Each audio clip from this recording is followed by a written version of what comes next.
अस्सलाम वालेकुम नाजरीन, मैं हूं नवीद कालों। फूड टॉक की एक और एपिसोड में आप सबको खुशामदीद। नाजरीन, आज हमारे साथ मौजूद हैं अरफान कादर साहब, जो मैनेजर सेल्स हैं बेरेंटिस इंटरनेशनल में, नेदरलैंड बेस्ड हैं। आए इनसे बात करते हैं। अस्सलाम वालेकुम सर।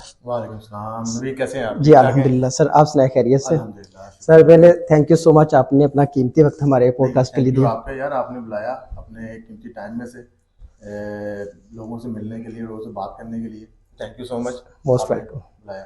सर। हमारे ऑडियंस को, क्योंकि ये प्योरली फूड टेक्नोलॉजी बेस्ड एक प्लेटफॉर्म पॉडकास्ट है, हमारे ऑडियंस के साथ अपना एक ब्रीफली इंट्रोडक्शन शेयर कर दीजिए।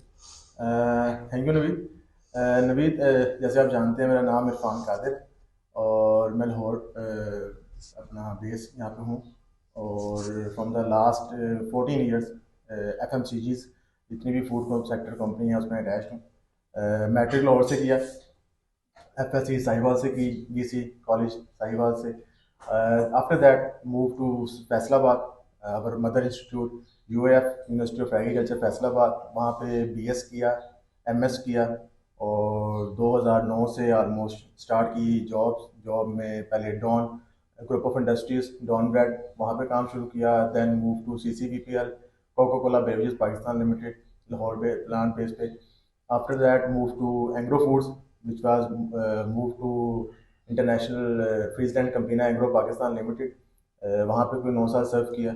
अब recently from the last 3.5 years Barentz international, जो कि नेदरलैंड बेस्ड कंपनी है, उसमें यहाँ पाकिस्तान में सर्व कर रहा हूँ उस इंडस्ट्री में, जो कि purely food ingredients based industry है, जहाँ पे आपको फूड इंग्रेडिएंट्स में हम सर्विसेज दे रहे हैं। उनकी अवेलेबिलिटी ऑफ इंग्रेडिएंट्स अपनी जितनी भी फूड सेक्टर इंडस्ट्री है हमको दे रहे हैं। इसमें ऑल बेवरेजेस, डेयरी, आपकी मीट सेक्टर, आपका कन्फेक्शनरी सेक्टर, आपका bake sector, each and every sector जो फूड है उसको हम कवर कर रहे हैं। Thank you so much.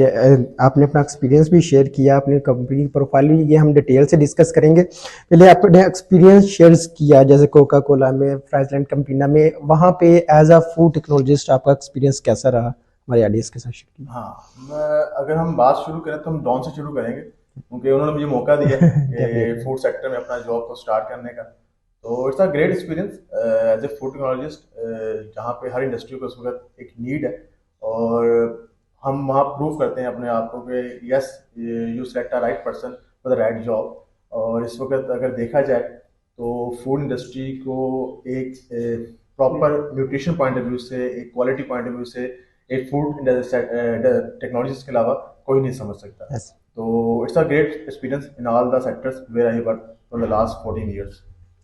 जो रिसेंटली आप जिस ऑर्गेनाइजेशन में काम कर रहे हैं, बेरेंटिस इंटरनेशनल, जो नेदरलैंड है, ये बेसिकली किसके साथ डील करती है? Flavours, ingredients? नहीं, बैरेंट्स इंटरनेशनल जो है, मैं थोड़ा सा आपको बता दूँ, ये बेसिकली एक फूड इंग्रेडिएंट्स कंपनी है। इन all the world almost 14-15 units हैं इनके, जो डिफरेंट फूड इंग्रेडिएंट्स प्रोड्यूस करते हैं।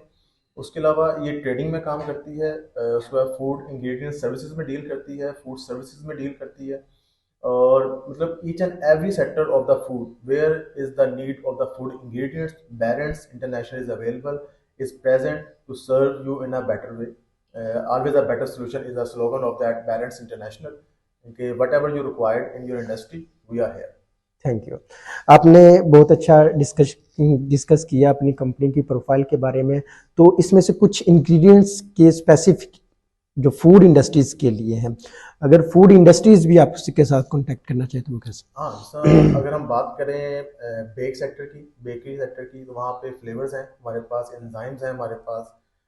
उसके बाद सोया एस्थिन इस्तेमाल होती है कन्फेक्शनरीज में। सो नेचुरल कलर्स हैं हमारे पास, नेचुरल कलर्स इंटरनेशनली ब्रांड ओटेरा, वो हमारे साथ अटैच है पाकिस्तान में।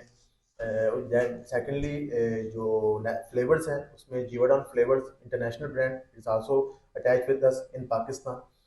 Secondly, it's a Uil soil lecithin brand, Brazil. It's also attached with us in Pakistan, and number of other items.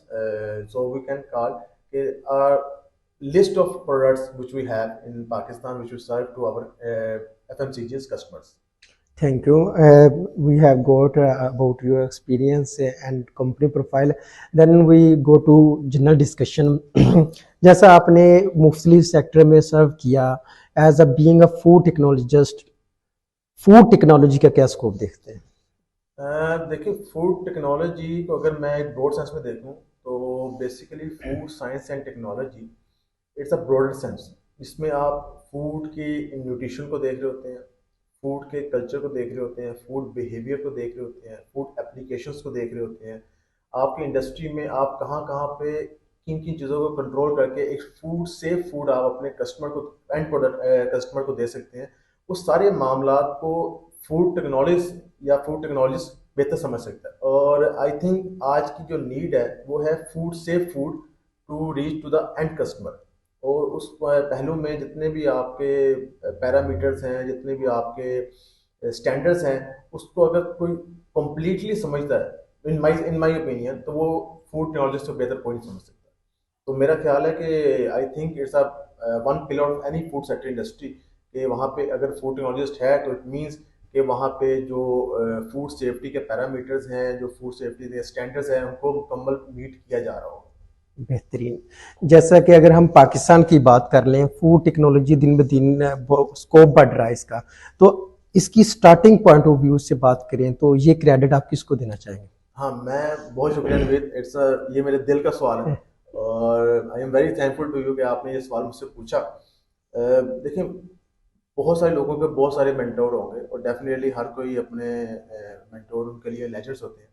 लेकिन अगर मैं अपने सेंस में देखूं तो जो टाइम मैंने देखा है और जब मैं as a food technologist prepare हो रहा था, तो आई थिंक कि फूड टेक्नोलॉजी में डॉक्टर फ़हीम फ़कीर मोहम्मद अंजुम साहब, जो कि इस वक्त लिविंग लेजेंड है हमारे, जिन्होंने ना सिर्फ फूड इंडस्ट्री में हमारा तारुफ प्रॉपर तरीके से करवाया, बल्कि हमारे डिपार्टमेंट के अलावा हमारे डिपार्टमेंट के स्टूडेंट्स को एक नया विजन दिया, एक नई पहचान दी। और बहुत सारे ऐसे सेक्टर जहाँ पे फूड टेक्नोलॉजिस्ट को पूछा भी नहीं जाता था, वहाँ पे भी हमारी इंक्लूजन हुई इंडस्ट्रीज़ के अंदर। और बहुत क्लियरली ना सिर्फ क्वालिटी में बल्कि प्रोडक्शन में भी फूड टेक्नोलॉजिस्ट हायर हुए। और आई थिंक सो कि उसके बाद गवर्नमेंट सेक्टर, जहाँ पे मेरा ख्याल है कि thousands of food technologist are hire in all over the Pakistan, तो वो भी कहीं ना कहीं स्टार्टिंग पॉइंट अंजुम साहब का ही था। हमारे लिविंग लेजेंड है। और आई थिंक सो कि जो उन्होंने हमारे लिए एफर्ट्स की उस टाइम में, जबकि बहुत अशद ज़रूरत थी कि जिस तरह हमारी numbers of food technologist increase हो रहे थे, तो उस तरह इंडस्ट्रीज़ इंक्रीज़ नहीं हो रही थी। तो हमारी स्पेस को कवर करने के लिए एक हिस्सा बनाया, उसमें जो पहला किरदार है वो फ़कीर मोहम्मद अंजुम साहब का है। उसके अलावा फिर डॉक्टर इमरान पाशा साहब हैं, जो कि जिनसे मैंने अपनी एमएस किया। So nice of you sir कि आपने इस काबिल बनाया कि हम इंडस्ट्री में जाके काम कर सकें। Thank you. बेशक फ़कीर अंजुम साहब वो पहली ईंट रखने वाले आदमी हैं, और आज माशाल्लाह फूड टेक्नोलॉजी को देखो तो हर यूनिवर्सिटी बेशुमार students food science and technology में प्रोड्यूस कर रही है। अगर हम बात कर लें future of food technology in Pakistan and all over the world, तो आप इसके बारे में क्या कहेंगे?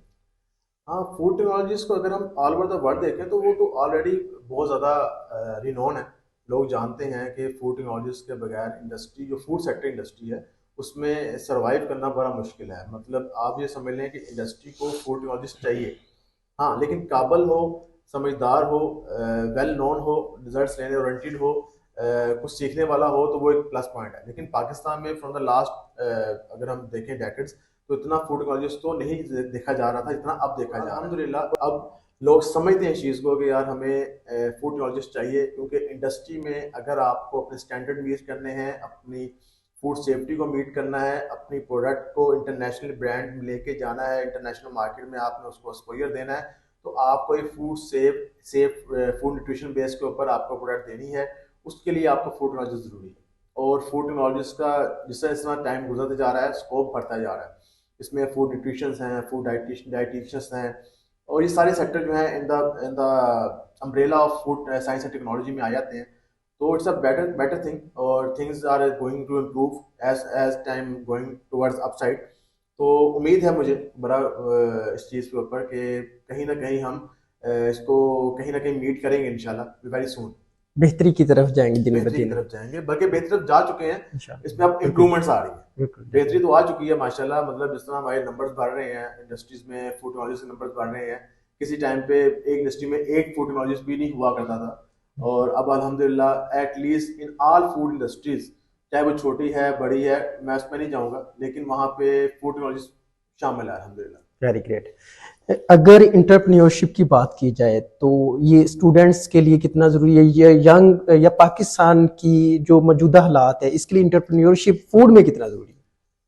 देखिए entrepreneurship as a food technologist अगर मैं बात करूं कि जितने भी हमारे फूड टेक्नोलॉजिस्ट हैं कहीं ना कुछ बना सकते हैं। बात है सिर्फ एक्सपोजर की कि आप कौन सी प्रोडक्ट कहाँ पे लॉन्च कर सकते हैं, कौन सी प्रोडक्ट बना सकते हैं, उसकी नो हाउ होना वो हमारे आई थिंक अदारों का काम है, या हमारे जो सीनियर्स बैठे हैं वो हमारे स्टूडेंट्स को लेक्चर्स दें जाके, जो हमारे बच्चे तैयार हो रहे हैं एज ए फूड टेक्नोलॉजिस्ट या फूड न्यूट्रिशनिस्ट या फूड डाइटिशियनिस्ट के इंटरप्रेन्योरशिप पे वो कैसे जा सकते हैं। उसके लिए असल में हमारा एक कॉन्सेप्ट बना हुआ है कि जी आपको इतनी पैसे होंगे तो आप ये काम कर सकते हैं, अदरवाइज नहीं कर सकते। लेकिन अगर हम देखें एज ए फूड टेक्नोलॉजिस्ट तो हम घर बैठ के भी छोटा सा काम कर सकते हैं। किसी ने जो भी बड़ा सेटअप बना के बैठा है वो ऐसा नहीं होता कि पहले दिन ही बड़ा सेटअप बना के बैठ गया। दुनिया के अंदर देख लें या पाकिस्तान में देख लें, वो छोटा सेटअप स्टार्ट करता है लेकिन उसका जो नो हाउ है वो कहीं ना कहीं से वो अवेल करता है। लेकिन हमारे स्टूडेंट्स के पास ये प्लस पॉइंट है कि हमारे सीनियर्स बैठे हैं तो जिनको हमारे आई थिंक जो अपने इंस्टीट्यूट्स हैं वो बुलाएं और लोगों को बताएं, बच्चों को बताएं कि how to start as a entrepreneurship. और उसमें फ़ायदा ये होगा कि आप एक छोटे से स्केल से काम शुरू कर सकते हैं। और मुझे बड़ी उम्मीद है कि जितने हमारे इस वक्त टैलेंटेड स्टूडेंट्स हैं इंस्टीट्यूट्स के अंदर या जो जॉब्स कर रहे हैं बिल्कुल स्टार्टिंग में, वो कहीं ना कहीं विद इन 2 और 3 ईयर्स अपना एक बहुत अच्छा सेटअप तैयार कर सकते हैं और उनका एक नाम बन सकता है। जस्ट वो एक हौसला, एक हिम्मत जो है वो हमारे सीनियर्स हमें दे सकते हैं या हमारे जो स्टूडेंट्स उनको दे सकते हैं, जहाँ से वो काम शुरू हो सकता है। और अगर एक बार आपने इंटरप्रेन्योरशिप कर ली और आप स्टैंड कर गए तो मैं ये दावे से कहता हूँ कि ना सिर्फ हम पाकिस्तान में बल्कि इंटरनेशनल मार्केट में भी अपने प्रोडक्ट्स भेज रहे हो। Very great.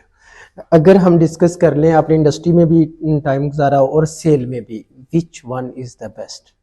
देखिए हर फील्ड का अपना एक मज़ा है और सबसे बेहतर ये होता है कि कौन अपने आप के अंदर जज करता है कि मैं किसके लिए बनाऊँ। मैं शायद आपको बताना भूल गया स्टार्टिंग में कि I am also done my MBA in marketing in Pakistan. और उसका मुझे फ़ायदा ये हुआ कि मैं शायद प्लांट बेस्ड वर्किंग के लिए नहीं बना था। और मैंने ये अपने स्टार्टिंग के पहले 2 साल में कैरियर में पता कर लिया कि नहीं भाई, I am not for a plant based person. So I have already decided कि मुझे मूव करना है फील्ड के अंदर। और मैं अब फील्ड में आ गया और अल्हम्दुलिल्लाह मैं सेटिस्फाई हूँ मेरे अपने डिसीजन से।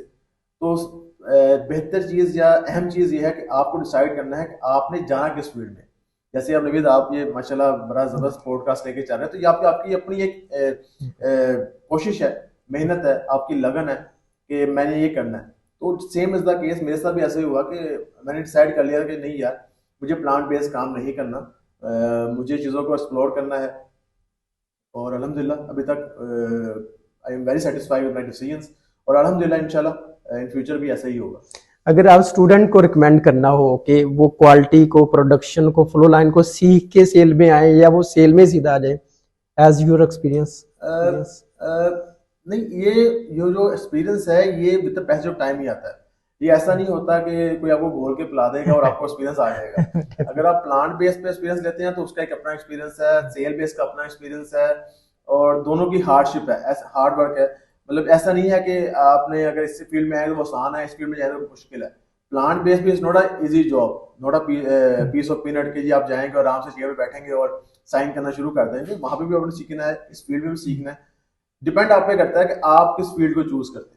और बहुत सारे लोग ऐसा होता है कि वो जज्बात में आके कभी इस फील्ड को चूज करें, एक बार डिसाइड करें और फिर उसमें जीने मरने की कसम ना खाएं।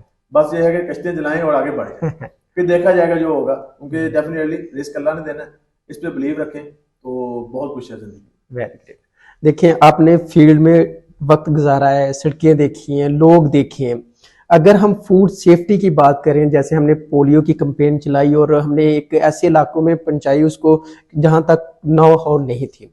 अगर हम फूड सेफ्टी को लेके अगर अब इंश्योर करवाना चाहे तो यहाँ किस हद तक ऑलरेडी काम किया गया और कितना जरूरी है अभी काम? देखिए फूड सेफ्टी पे अगर मैं आज से 10 साल पहले की जाऊं और अब में ज़मीन आसमान का फ़र्क है। उसमें ना सिर्फ हमारे जो इंडस्ट्री पर्सनस हैं उनका है, और कहीं ना कहीं हमारे गवर्नमेंट इदारे जिस तरह हमारा पंजाब में PFA है, उनकी अपनी एक काविश है और अल्हम्दुलिल्लाह बड़ा अच्छा काम कर रहे हैं, और चीज़ों को on the very low H side पे जाके वो उस पर काम कर रहे हैं, जिससे हमारी जो फूड सेफ्टी बेहतर हुई है। लेकिन इम्प्रूवमेंट्स अभी भी चाहिए, और with the passage of time वो इम्प्रूव आती रहेंगी। तो food safety it's not a one day job और कभी ना ख़त्म होने वाली जॉब। मतलब फूड सेफ्टी ऐसा नहीं है कि आज अगर आपने 100% मुकम्मल कर ली है तो कल वो फूड सेफ्टी का मसला नहीं आएगा, डेफिनेटली आएगा। तो it's a one day job, 24 hours के बाद दोबारा आपकी वो जॉब स्टार्ट हो जाती है फूड सेफ्टी पे। तो यही मजा है इस फील्ड का कि आप डेली उठते हैं तो एक नया टास्क आपके सामने होता है, उसको आपको मुकम्मल करना होता है। Very great. Last question but not least, कि अगर आप स्टूडेंट्स को field of food technology, food science and technology की एग्जांपल देके बताना चाहें तो उनको क्या रिकमेंड करेंगे? फूड टेक्नोलॉजी की अगर मैं रिकमेंडेशन दूं आपको, कि मुझे स्कोप को लेके, फील्ड बहुत को। सारे सीनियर्स मिले जिनको मैंने देखा, जिनसे मैंने सीखा। तो एक चीज़ आप ज़हन में रख लें कि जो इम्प्रूवमेंट है वो ज़िंदगी भर चलती है। ऐसा नहीं है कि अगर आपने 5 साल में कोई मेहनत करके काम सीख लिया है तो उसके बाद आपकी इम्प्रूवमेंट ख़त्म है, बस आपने उसी पे सारी ज़िंदगी गुजारनी है। आप हर साल अपना एक एम बनाएं कि हाँ, मैंने आज इस लाइन को इस साल में सीखना है, इस साल मैंने इस लाइन को सीखना है। तो जितनी आपकी इम्प्रूवमेंट इसमें आती जाएंगी, उसमें आपकी उतनी ही चीज़ें आपकी बेहतर होती जाएंगी। फिर ये ऐसा नहीं है कि अगर आपने कन्फेक्शनरी में कोई स्पेशलिटी ले ली है तो अब आप बेकिंग को नहीं सीखना आपने, या आपने डेयरी को नहीं सीखना, या आपने मीट सेक्टर को नहीं सीखना। तो आप सीखें, आप वर्सटाइल हैं। As a food science and technologist आप वर्सटाइल हैं, आपको हर फील्ड का नॉलेज है।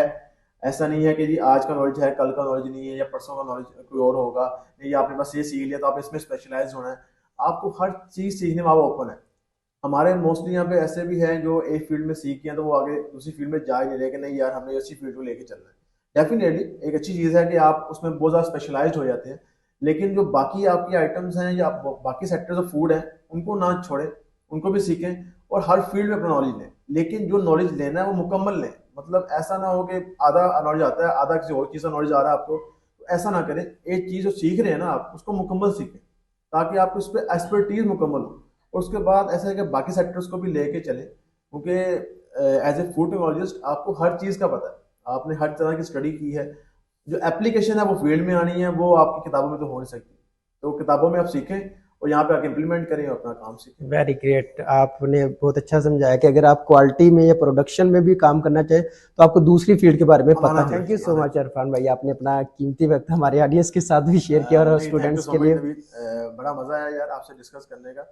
मैं आपके बहुत सारी पॉडकास्ट देखता था और आप बड़े अरसे से कह रहे थे यार फाहम भी आपसे भी डिस्कस करना है, तो आई वॉज विलिंग। लेकिन अनफॉर्चुनेटली कुछ मसरूफियात, क्योंकि घर चलाने के लिए नौकरी करनी पड़ती है भाई, जितने भी आप बड़े बंदे बन जाए। तो अभी तो हम कुछ भी नहीं है। मैंने बोल के कह रहा था यार कुछ सीनियर साहब बिठाओ ताकि हम भी उनसे सीखें। कहते नहीं यार 1 to 1 करेंगे हम। तो इंशाल्लाह बाकी मुलाकात रहेगी और कोशिश करेंगे नेक्स्ट जो हमारी सिटिंग हो उसमें 2-3 हम 4 बंदे बैठ के हम Sure. बातें करें, ताकि कुछ क्रॉस क्वेश्चनिंग भी हो।